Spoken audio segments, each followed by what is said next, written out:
जितने आस्था चैनल पर कथा सुन रहे हो, जितने फेसबुक और यूट्यूब पर सुन रहे हो, बहुत सावधानी से सुनना। सूखे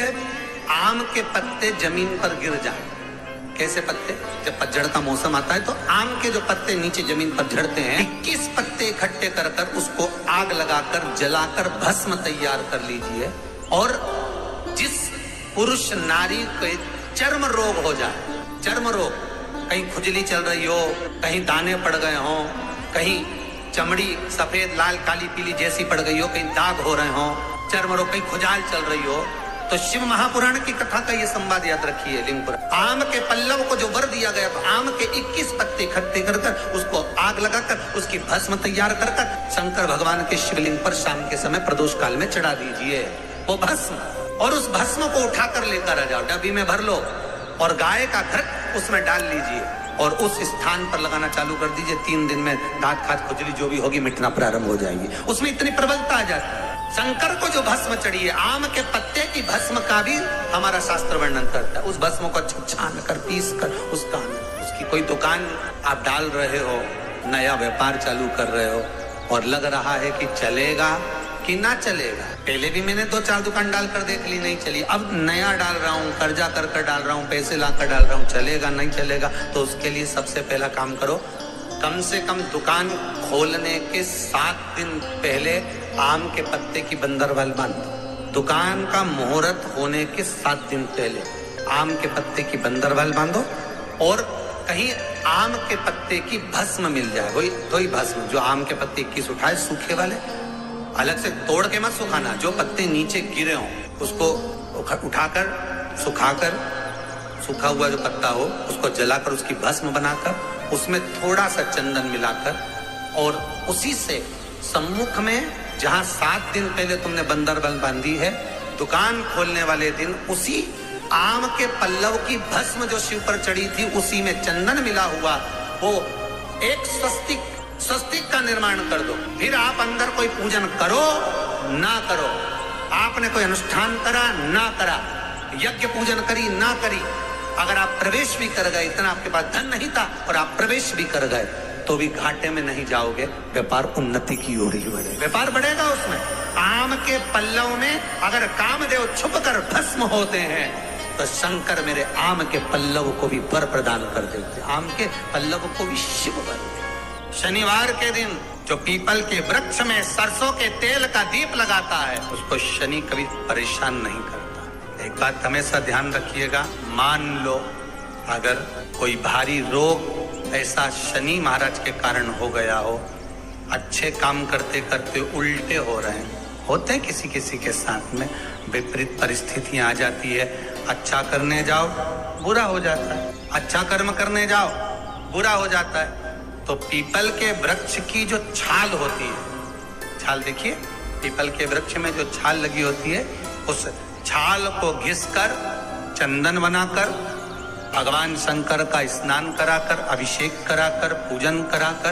पूजन कराने के बाद में पिपलेश्वर महादेव का नाम लेकर, कौन से महादेव? पिपलेश्वर महादेव का नाम लेकर वो जो घिसी हुई छाल होती है उस छाल का तिलक भगवान शंकर को लगा लो और उसी का थोड़ा सा भाग अपने कंठ पर, मस्तक पर लगाना प्रारंभ कर दो। धीरे धीरे जो विपरीत दशा है वो सुधरना प्रारंभ हो जाती है। पर नाम याद रखना, पिपलेश्वर महादेव। बेलपत्री के वृक्ष के नीचे जौ के आटे का चौमुखी दिया, सरसों का तेल डालकर, उसमें काली तिल डालकर, उसमें एक सफेद फूल डालकर, बेलपत्री के वृक्ष के नीचे जैसे एक चौमुखी दिए को जौ के आटे के दिए को लगा दिया जाता है। जो व्यक्ति चिड़चिड़ करता है, जो व्यक्ति क्रोध करता है, जो व्यक्ति अपशब्द बोलता है, आड़ा टेढ़ा बोलता है, ताने देता है, ईर्ष्या रखता है, घर में चिड़चिड़ करे, पूरे घर को अस्त व्यस्त कर रखा है, उस व्यक्ति का नाम और गोत्र बोलकर मात्र एक दिया लगा दिया जाए, व्यक्ति अपशब्द कहना बंद कर देता है, उसका प्रेम प्रबल हो जाता है, उसकी ईर्ष्या समाप्त हो जाती है, उसकी नफरत समाप्त हो जाती है। हम आपसे बार बार कहते हैं ना, कई बार आपको कहा कि आपके यहाँ अगर धन की कमी पड़ रही है, पैसा नहीं आ रहा, व्यापार नहीं चल रहा, दुकान नहीं चल रही, धंधा नहीं चल रहा, नौकरी नहीं लग रही, सर्विस नहीं लग रही, तो हमने बार बार आपको कहा है, एक दिया बेलपत्री के पेड़ के नीचे लगाओ घी का और एक दिया शंकर के मंदिर की चौखट पर लगाकर, बार बार आपको कहा, उस पर विश्वास रखकर लगाओगे सुख मिलेगा। आनंद की अनुभूति होगी। शास्त्र कहता है कि जिसके घर में संपदा की कमी हो, पैसा आ ही नहीं रहा हो, सब दूर उलझ गया हो, बहुत टेंशन चल रहा हो, गन्ने का रस जानते हो, ईख का रस, गन्ने का रस तुलसी जी के क्यारे में हाथ में लेकर 7 बार अपना नाम और गोत्र बोलकर छोड़ दो, जिंदगी में 3 साल में तो करोड़पति बनकर बैठ जाओगे, कभी लक्ष्मी की कमी नहीं आ सकती। माताओं से, मेरे भाइयों से, लाखों करोड़ों लोग शिव महापुराण की कथा यो आस्था चैनल पर और फेसबुक यूट्यूब पर सुन रहे हैं, उनसे भी कहूँगा, अगर लक्ष्मी नहीं आ रही, संपदा नहीं आ रही, व्यापार नहीं चल रहा, तकलीफ बहुत ज्यादा हो रही है, कष्ट पर कष्ट बढ़ रहा है, कोई अच्छा कर्म हो ही नहीं रहा, पीते से नाप कर छोटा सा सफेद वस्त्र ले लो, उस वस्त्र में 108 चावल के दाने रख लीजिए, एक सफेद पुष्प की पत्ती या पुष्प जो मिल जाए वो रख लो, फूल भी ना मिले तो एक चावल का दाना अलग से रख लीजिए, उसको अपने घर के जहाँ परिंदा होता है, मटका होता है, पानी भरने का स्थान होता है, जहाँ पर हम पानी पीने का भरते हैं, वहाँ उसको एक कटोरी में रख लीजिए। 3 दिन में कोई सी भी तिथि, चाहे आप दूज, तीज, चतुर्थी ले लो, चाहे पंचमी, छठ, सप्तमी ले लो, चाहे अष्टमी, नवमी, दशमी ले लो, उसको रख दीजिए 3 दिन। चौथे दिन घी का दिया लेकर, वो पोटली लेकर, कुछ भेंट लेकर, जो आपकी मर्जी पड़े, दान के भाव से घी का दिया शिव जी के मंदिर में लगा दीजिए, और जो पोटली और जो भेंट है वो किसी भी ब्राह्मण जन को, गुरुजन को, किसी को भी प्रदान कर दीजिए। अगर ब्राह्मण जन, गुरुजन नहीं ले तो कोई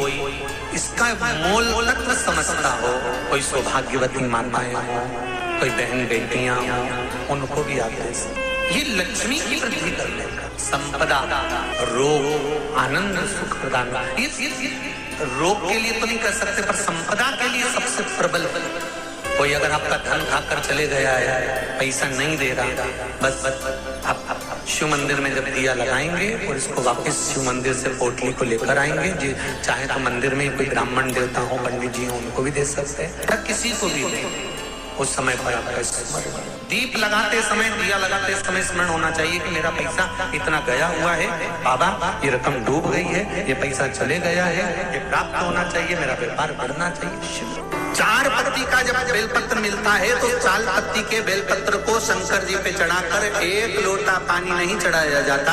4 पत्ती का अगर बेलपत्र शिव को चढ़ाया जाता है तो 4 लोटा जल शिव को समर्पित करा जाता है। फिर उस बेलपत्र को उतार कर अशोक सुंदरी वाली जगह पर रखा जाता है, फिर वहां पर 1 आचमनी जल समर्पित करा जाता है, फिर वो 4 पत्ती के बेलपत्र को उठाकर नंदीश्वर के चरण के पास रखा जाता है, वहां 1 मूंग का दाना समर्पित करा जाता है, फिर उस बेलपत्री को लाकर घर में बरकत के रूप में रखा जाता है, तब वो लक्ष्मी बढ़ाना प्रारंभ करता है। कोई ऐसे ही क्रम नहीं हो जाता कि मिल गया और तुमने रख दिया, उसका क्रम अलग अलग है। 5 पत्ती का बेलपत्र, ऊपर जो जलाधारी टंगी होती है उस जलाधारी का स्पर्श कराया जाता है, शिवलिंग पर चढ़ाया जाता है, मात्र 1 लोटा जल 5 पत्ती के बेलपत्र पर चढ़ता है, और 5 पत्ती का बेलपत्र दरवाजे पर खड़े होकर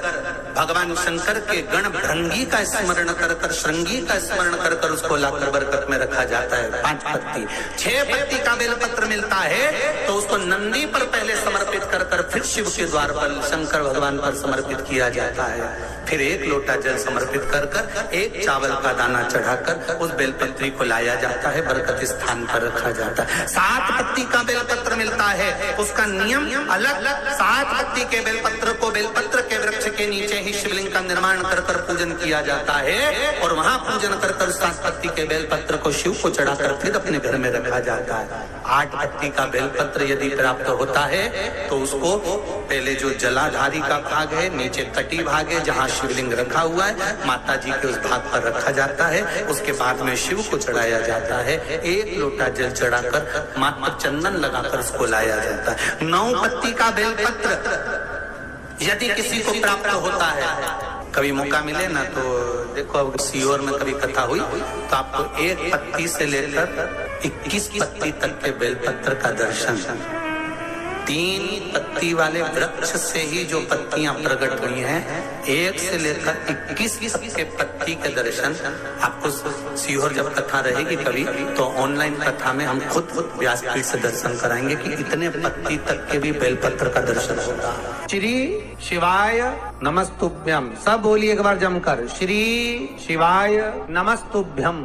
प्रैक्टिकल जरूर करना, कहीं सीहोर वाला महाराज झूठ तो नहीं बोल रहा। शास्त्रों की बातें हमारे जीवन में हमें सुख प्रदान करे, इसलिए इस भाव का आनंद करते हुए आज की कथा को विराम देते हैं।